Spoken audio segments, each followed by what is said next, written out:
നിന്നോട് ഞാൻ പല പ്രാവശ്യം പറഞ്ഞിട്ടില്ല ചോദിക്കാതെ നമസ്കാരം പറയരുത്. എടാ, നിനക്ക് കന്നഡ അറിയാമോ? ഏയ്, ഞാനാ ടൈപ്പല്ല. തമാശകളാ, ഇത് സംഗതി സീരിയസാ. ആമി കന്നഡത്തിൽ എന്തോ ഒരു സംഭവം പറഞ്ഞു. അതിന്റെ മലയാളത്തിലുള്ള അർത്ഥം അറിഞ്ഞാൽ അതിനകത്ത് എന്തോ ഒരു ക്ലൂ കിടപ്പുണ്ട്. ഓ, എന്താ സംഭവം? പറ കേക്കട്ടെ.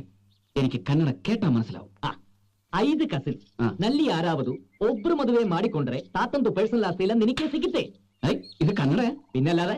എടാ, ഞാൻ കേട്ടിട്ടുള്ള കന്നഡ ഈ ടൈപ്പല്ല. നിനക്ക് അറിയാൻ പാടില്ലെങ്കിൽ അറിയാൻ പാടില്ല എന്ന് പറ. കന്നഡ അറിയാവുന്ന ആരെങ്കിലും ഇവിടെ ഉണ്ടായിരുന്നെങ്കിൽ. എവിടെയുണ്ട് സാർ? എവിടെയുണ്ട്?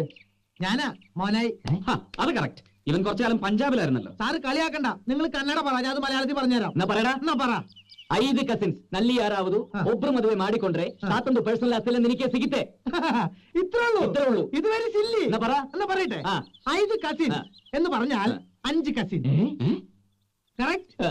നെല്ലി ആരാവതു എന്ന് പറഞ്ഞാൽ ഇതിന് പ്രത്യേകിച്ച് അർത്ഥമില്ല. എന്താ പ്രത്യേകിച്ച് അർത്ഥമില്ലാത്ത? അർത്ഥം പറയടാ. അർത്ഥം പറയട്ടെ.